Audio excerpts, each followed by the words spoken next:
I'm going to get that one of these days. That timing. 372 tries in. Hey, John. Hi, Eric. How are you tonight? I'm doing well. Doing well. Oh, well, that's better than the alternative. That's better than the alternative. Always. Yeah, Always. yeah, yeah, Yes. Yes, yeah, it yeah. is. It's all good. It's all good. I'm in lovely. I guess I'm not in Southern California. That's on fire. I'm in Northern San California. Jose. Yeah, the Bay Area, Yeah. The middle. the middle California. It's not really Northern California. Anybody in LA calls it Northern California. Uh, Kind of anybody, like but anybody who anything. looks at a map, Yeah. Yeah. that's okay. It's all We good. we know where the Midwest starts.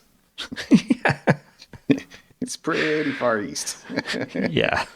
Anyway, it's okay. It's okay. Uh, Well, how was your weekend? so I got a bee in my bonnet, bug in my ear, Let me just tell you, having a ants bee in in your my bonnet pants. What? inspires activity. I don't know what the right analogy is, but so I said to, like, we have no children at home. That means when I put things away, they stay away, and I feel more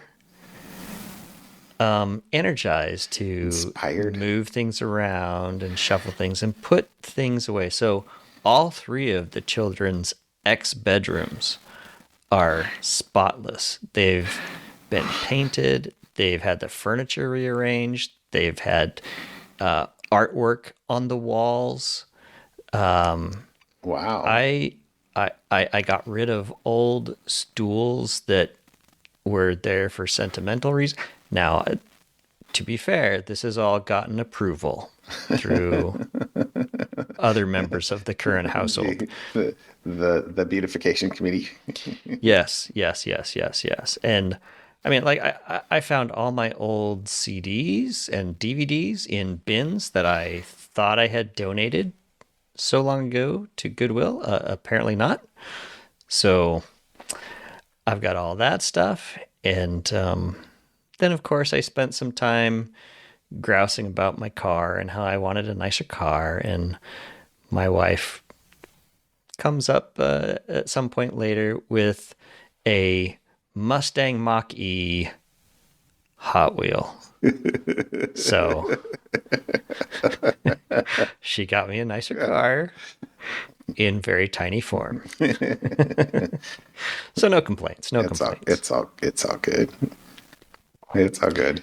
How about you? I did see a text from you about a tractor, and thank you for jumper cables or Yeah, something. my wife texted me at one of these evenings and was like, I need no rush, but I need help out at the tractor. And I went out. The tractor wouldn't start, and it was turning over, but it wouldn't start. And so I was like, well, jump start it. But so she pulls her car over, and her car doesn't have a battery, like underneath the hood. There was like, we literally Is got it out the under the back instructions. seat? Yeah, it is. There's a battery in the. I mean, it's a plug-in hybrid, Yeah, and yeah. so there, They move things around. there was like I got out. I literally got out the instructions. I was, you're supposed to. How do you jump start the car? Anyway, and because there was a thing that looked like anyway, Yeah, yeah. whatever. Maybe I didn't have it grounded well to the um uh like the car body or something. But because anyway, Okay. net, her car did not jump start the tractor, and Okay. so I was like, why don't you go get that old car that I bought from Eric that has a battery in it? And a new battery, by the way. Oh, okay. Well, It, yeah, it, it was less than a year old. it successfully jump started the tractor. Oh, good. So that's why I texted you, like, thank you. 2025 problems. Yeah, yeah, yeah, yeah. Exactly. But because yeah, I was like, Uh, I have like there is no battery underneath the hood of my car. right. There is no battery underneath the hood of my wife's car. Mm, So anyway, that's so good. that That's that good. was that was one thing that happened. related to cars, my old car, I still haven't actually gotten rid of it yet. I The still was like Explorer, the Explorer. I know, the yes. not quite 300,000 miles that you're going to keep. Maybe it's 300,000 miles, but yes. Well, the odometer stopped a while ago, so Yes. I think you just Anyway, call it, my well, friend. I got the registration renewal in the mail, and I'm like, Uh-huh. okay, I am not going to re-register this car. I'm going to donate it to OPB. Okay. So I did go out and like totally cleaned out the car. Like it's cleaner than it's been in like a decade, and I'm going to give it away. And they're going to like throw it in to auction. It's going to get auctioned for $500 for scrap metal or whatever. Right, right. So Yeah, yeah. anyway, whatever. But it is clean, and I've got all the forms, and so that it will go away. Do Because they come pick it up, or do you have to they take do. it They somewhere and come pick drop it it up. off? They come pick it up. Okay. I mean, it Well, that's runs. nice. I'm not sure about that front left U joint, but Well, I was going to say it runs, but the does it steer? the motor And will it it make it down the road? steers. It's just sometimes there's a clunk that you probably don't want. like I would drive it, but I wouldn't let my kids drive it. So Okay.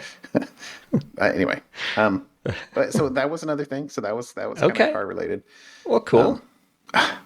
On the third thing, like literally on the flight down here, I was on my iPad in the terminal in Portland. Okay, they start boarding, put my iPad in my backpack, put my backpack on my back, like I have done many, many, many, many, many times before. Uh-huh. Pull the iPad out in the plane, and it does not have a screen. Like it won't boot up. And Uh, and so I like, force it to like hard reset, and yep. it flashes on like one part of the screen up on the top and then goes away. And I'm like, I think So I'm gonna it's have not to a take. dead battery. No, I think it's a dead screen. Oh. And I don't know what I did. Like Uh, I don't. Anyway, so I'm kind of frustrated because now, like, that's what I edit the podcast on. right. Although I'm sure I have another old iPad around the house somewhere. I'll just go and like find it if I can find Uh-huh. it. Um, and that's what I read on.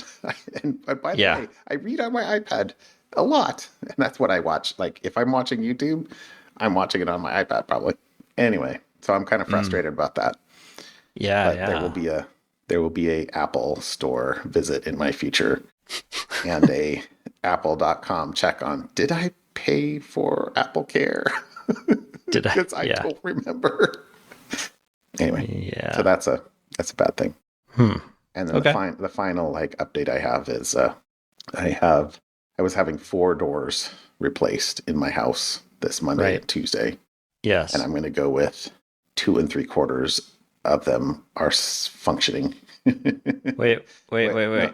yeah, Four and yeah. one completely doesn't function and One one completely partially doesn't functions. function, and the one needs a new handle. Okay, so So a new handle is yeah, not that that's why big a that's a three. deal. It gets 3/4. I mean, it really, it should give like 9.95, Yeah, yeah. but yeah, Okay. no, Okay. I'm really excited to have the 1979 like don't put your hand next to the window when it's cold outside because you'll get frost burn. um, but So for this completely non-functioning door, is it still the old one, or is there a no, hole in your house? it That's got to be is cold. no, it is waterproof from the outside. It is not to be used. It is closed. So the house is enclosed. Okay. Okay, good.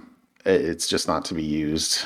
And um, the problem was that one of the doors, the door that I guess both of them you would use, we replaced a sliding door with a French door, Okay. Yep. and one of the doors of the French door, one of the corners was bent like by like an inch, so it was really bent. It's not something you can just kind of push into space, No, back into shape. No. no, it is not. It is not. Oh. Like how it happened, the installer, he's like, I don't know. He blamed the delivery people, of course. And Okay. I'm like, I watched them deliver it. They were very careful. Like there was no, they didn't drop the door Right. or anything like that. But Hmm. so, Okay. and evidently I have to wait 5 days for them to give me a plan. I don't know how long the plan will be. So the plan could be we're going to send off the old door to the factory, have them fix it, and then send it back 30 Well, days I think later. there is no situation in which I will wind up with a hole in my house like that. He was pretty clear on. Oh, yeah, yeah, But yeah. but yeah, It may be a while before the hole I mean, disappears. fortunately, I am really patting myself on the back that I did not buy a custom door there, Mm-hmm. because a custom door would have required them to do a little bit of extra framing. Right, And I was like, it's fine. right. But so it is a stock door. Like there's nothing. Okay. It's not. So in It didn't. theory, It they didn't could just take go the. grab another one off the shelf. Yeah. So like In yeah. theory. Yeah. I don't know if they have one in stock, Okay. and I don't know if you are aware. Like one of the things they were very careful with us, and is it a left swing or a right swing? Like which is the Yes. active side, and Yeah. does it swing in to the house or does it swing out of the house? Right. And like Yes. that provides like at least four permutations. Yeah. Yep. Yep. Yep. Um, so, and it's the active side. So, meaning the Okay. side that has the key and Right. the stuff in it. So, anyway, Okay. it's exciting. It's exciting. I'm Mm. gonna be I'm provisionally happy with the The door two replacements. and uh 3/4. 15/16. You're happy with the other doors. Yeah, Okay. I am. That You like just need a new knob. they're they looked great. They look great. Good. They function. They're easy. They don't I stick. I would hope that would be true for a door. Well, the 1970, circa 1979, which has probably settled a little bit with the house in the Sure. last Yeah. Yeah. 50 Yeah. years or 40 years or however long it's been. And so, you know, yeah, it's pretty nice. So Good. anyway, that was Good. Good. Good. it's been a busy week. Yeah. Yeah. It's already. Yeah. It's Wednesday. It is Yeah. Wednesday. Hmm. Time flies. It does indeed. How about some security? What'd you bring me Uh. tonight? So. I'll, I don't know that mine is actually secured at all, but I actually liked this one because it is a topic that we've talked about a lot of times. And to be honest, I've actually kind of wondered about this with the advent of ChatGPT and GitHub Copilot and people, being able to just have these large language models write the code for them. How is Stack Overflow doing? Mm-hmm. I mean, over the years, we have talked about Stack Overflow a lot.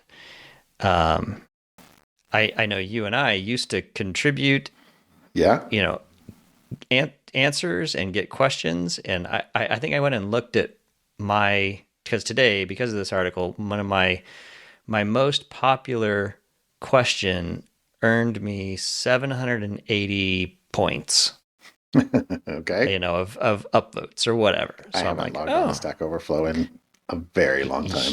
oh, it had been years that I think since I had as well. But for some reason, a lot of the questions I'd answered still get upvotes because if you look at my little, how your votes have, I'm like almost triple. I think when I stopped using it, I was at about 1,000. I don't know what points or whatever, karma, whatever they call it on Stack Mm-hmm. Overflow. I had about 1,000. I'm now just shy of 4,000, Hmm. and I haven't done anything in 10 years. Yeah. So apparently, the questions I answered are still questions people need answers to because it keeps getting upvotes. Right. So, anyways, so the article I saw, because I was thinking about this, is someone actually looked and has stats about the decline of Stack Overflow and about when it happened. And so, if you look at the chart, you can't obviously see it on the podcast here, but Stack Overflow kind of started off in the early 2000 or mid 2000s and really hit its peak around 2014 to 2017. And then you can see that, and they measured this by the number of monthly questions asked on Stack Overflow, which at some point, how many more questions I was going to are say, there there's in computer a lot science? of those questions are extremely basic. Yeah. And like, I could see that asymptoting once you've got like your Well, Your exactly. basic, CS 101, CS All the 102, stuff CS answered. 201, CS 202. Yeah. Yeah. So it peaked 2014 to 2017 at about 200,000 questions per month. And then it Okay. started to die off until 20 early 2020 when COVID hit. There was another spike because now everybody was at home. Now what are they going to do? And then you can see the chart slowly then continue down to about the introduction of ChatGPT. When ChatGPT launched, it was doing about 100,000 questions a month and then immediately drops off like within a year down to less than 50,000 questions per month. And the note is here, Stack Overflow is seeing 35,000 questions a month, like fewer questions than it had since 2009 on Wow. Stack Overflow. And so this article kind of goes through what is it? Is it Chat GPT? Is it these LLMs that's killing it off? Or is it something else? And I was kind of, before I read this, I thought, hey, yeah, it's Chat GPT and GitHub Copilot. People are just stopping asking questions because they can ask questions inline in their code. They don't have to go to another website. Hmm. It's essentially what you're doing when you are Right. using GitHub Copilot or any of these LLMs. But one of the things it said that it called out as a possible reason why is Stack Overflow never made the transition to video. I, you know, who knows if they even tried, but that probably one of the Patrick Burrows. I think we've talked about him before. He wrote an article about he thinks that's why that was the beginning of their declining popularity because young people, including young programmers, are more comfortable watching videos for answers than they are just reading text. And so, what was happening about that time, developers started to join programming groups on Discord or Telegram or alternative community type places where asking questions is much more easygoing. Um, and so, just like Stack Overflow had no response to the rise of video Q&A, they didn't have any answer to smaller community groups like they were popping up on Discord. And the author of the article basically says, if I'm being honest, Stack Overflow just stopped innovating. And if you think about it, probably but what else do you need to innovate on in that? I mean, I get it, Right. but um, you know, most of Stack Overflow's traffic comes from search engines. So people stop using search engines. They stop getting answers from Stack Overflow. And so Gen AI, probably a big chunk of that. Other smaller programming groups.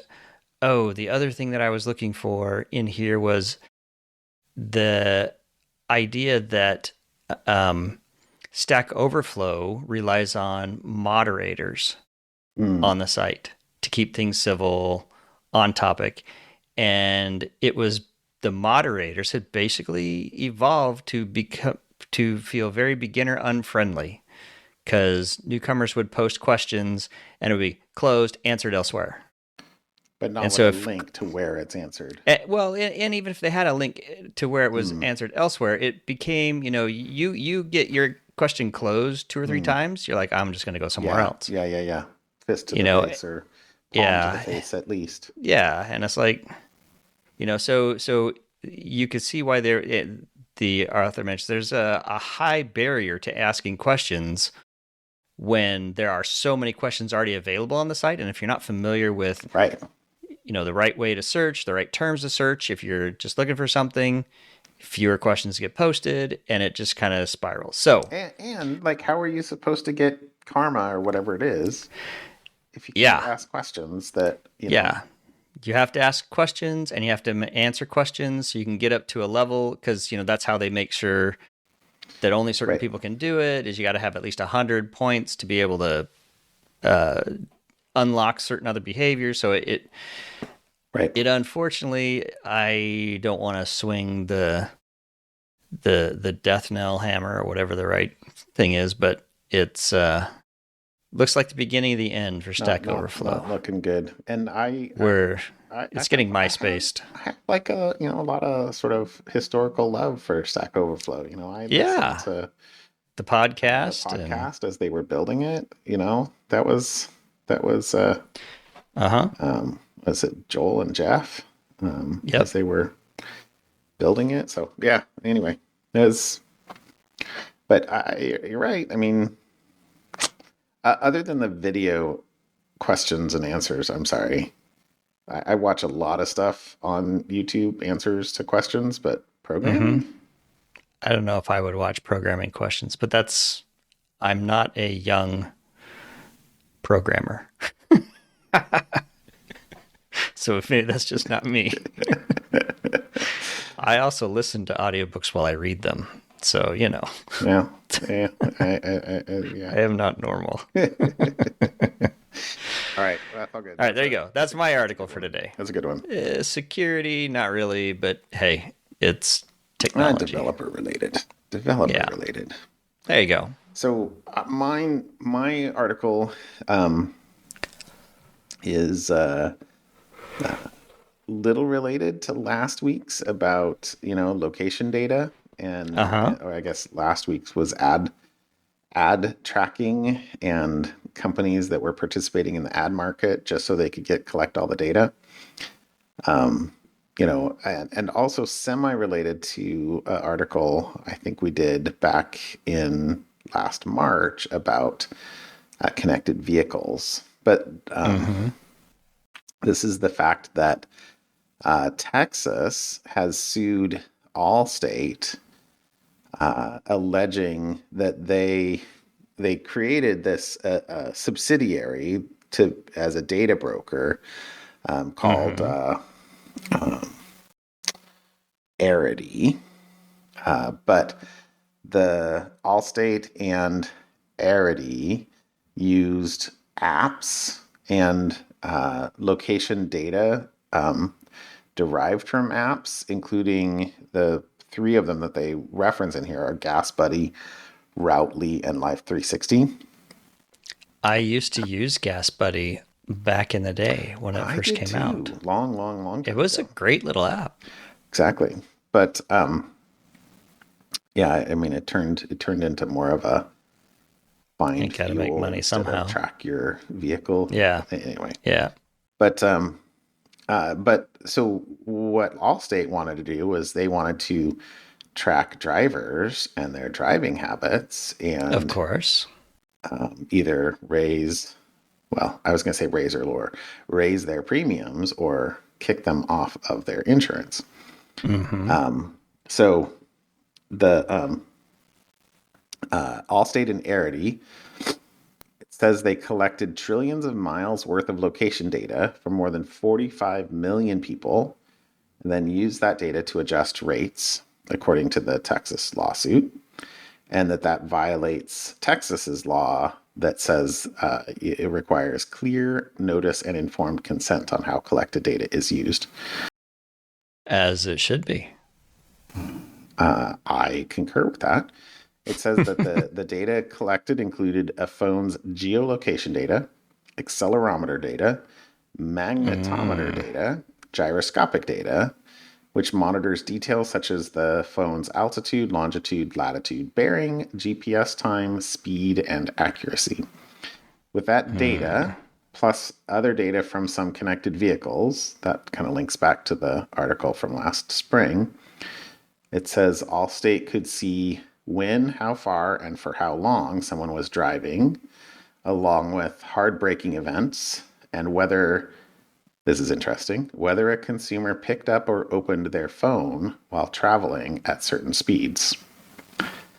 All of Mm. which you could totally imagine in a Yeah. world where you're an insurance company and you would like to have people that do not file or need claims to be of interest. Of course. So, so the lawsuit claims that Arity incentivized through quote generous bonus incentives, apps like we mentioned, to increase the size of their data set.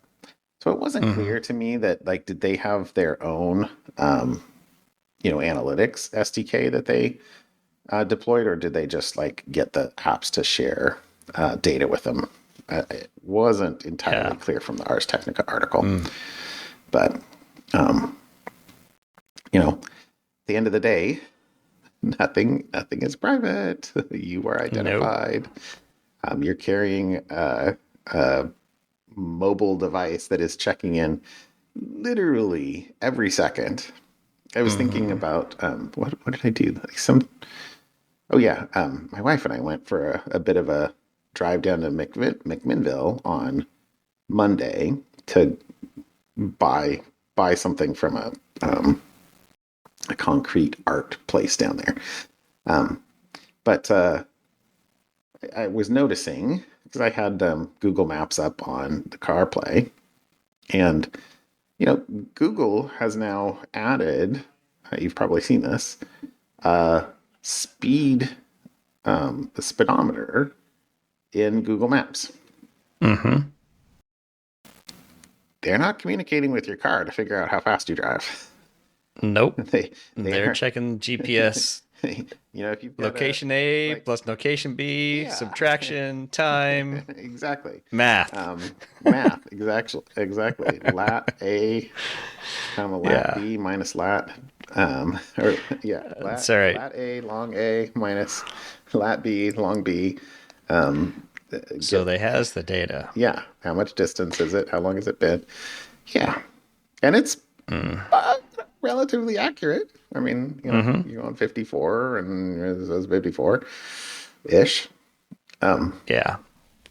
yeah, the phone, like Google's collected a lot of data when you're And we're running Google happily Maps, giving it to them. and I am guilty as charged, right? I mean, I was using it. Hmm. So anyway, but so net though, what's that data going to be used for? Who's collecting it? How's it going to be used? And in this particular case, the final paragraph I pulled out of here kind of really tied back. I was like, we talked about this. Because so it says Allstate also used partnerships, direct connected car data from Hmm. Toyota, Lexus, Mazda, Chrysler, Dodge, Fiat, Jeep, Maserati, and Ram. And that Texas was one of the states that sued GM last year because they GM were selling their connected car data without disclosing it, and that so Right. GM included a clause in their privacy notice that said that they share data with quote usage-based insurance providers, Hmm. and but that was after the report that said that GM drivers were having their car insurance rates adjusted or canceled Right. based on data that was being shared without their knowledge or consent. So, Yeah. Well, anytime you sign up for any of these insurance companies, and so part of me is wondering, like, how many of the other insurance companies are quietly, CEOs are quietly calling their legal department and saying, um, we need to make sure that certain things are happening or not happening. right, Cover me.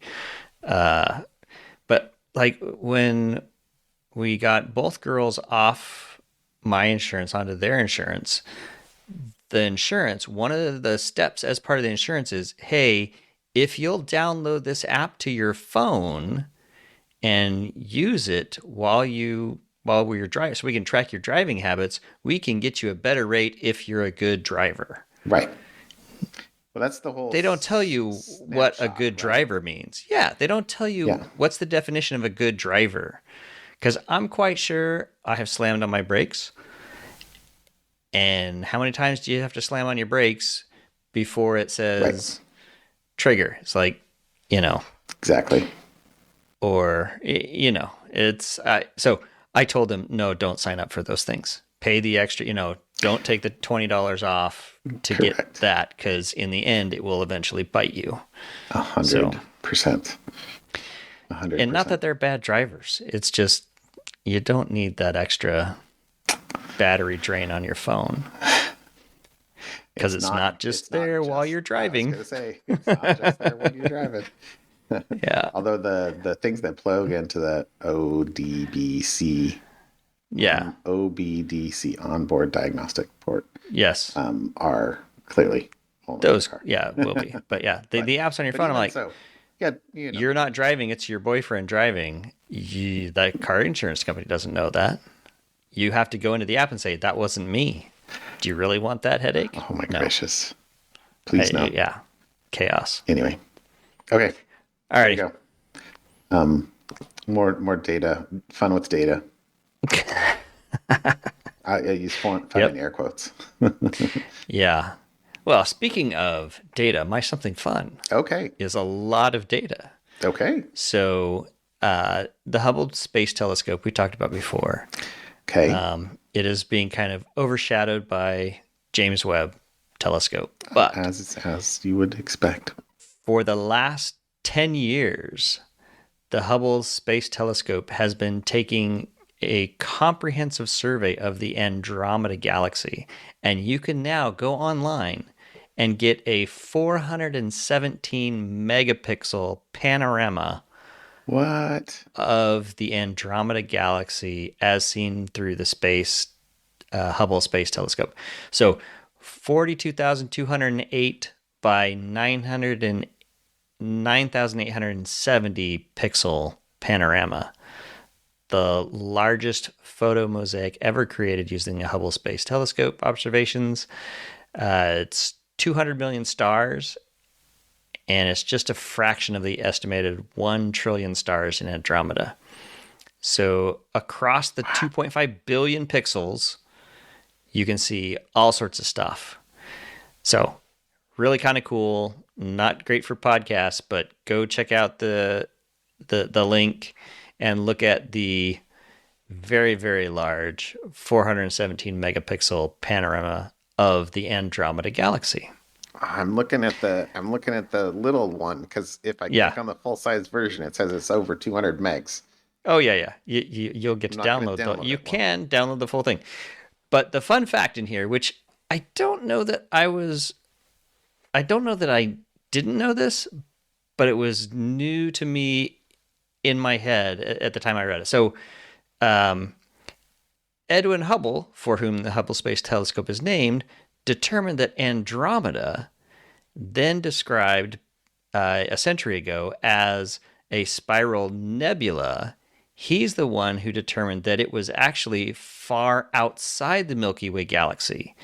Before that, people believed that the Milky Way was basically the entire universe, comprised the entirety oh, of our universe. And Hubble's discovery instantly transformed humanity's understanding of the cosmos because he pointed out Andromeda is just as big as the Milky Way and quite a ways away from the Milky Way, which was apparently news how cool. a century ago. Which, when I used to think of a century ago, that used to be 1800s. Now, a century ago is like my grandparents, if they were still alive, would be over a century ago, born over a century ago in the early 1900s. So Right? time is catching up with me. All right, so there you go. Can I say That's my the something funny fun. thing about this is that the panorama began with the panchromatic Hubble Andromeda Treasury Program. It's the FAT program. PHAT. I did not catch that. Oh, there you go. So that's pretty Hey, funny. we're cool. We're cool. We're hip. That's pretty funny. That's pretty funny. All right, there you go. Fun stuff. Okay, so my something fun All right. is I honestly thought that I had used this as a something fun like a long time ago, but Okay. I went through the RSS, I couldn't find it. So if it looks familiar to you, then maybe I have talked about it before. Otherwise, maybe it's something I looked at a while back. So this is it's a video on What is this? The Food and Agriculture Organization of the United Nations. But it is about the an effort in Africa as part of evidently the Great Green Wall to try and prevent or slow down the spread of the Sahara Desert. So Oh. particular part of the Sahel region of Africa where like the problem that this area has, this aridification, is 9 months of the year it's like there's no rainfall, and then Right. it rains, and it rains a lot, and so it floods, and it washes away a bunch of the topsoil, and the water doesn't stay. And so what they've Mm. done, and this is for miles and miles and miles and miles, they have in places built these like half moons that capture the runaway water and will hold it for a good period of time, sort of depending on how deep it is. But then capturing it then keeps the water there and allows the water to drain down into the into the ground, and promotes growth around these moons. And then Yeah, the yeah. more that it grows, the more that the plants are able to like this is the whole thing about regenerative agriculture, right? Where the plants can then capture the water, and you know a, a healthy soil system, like you can measure a healthy soil system by how much water it can absorb in a given period of time. And so they can they have, I mean, the photos are amazing in this thing where they've it's been there for, I think this says it was 10 years.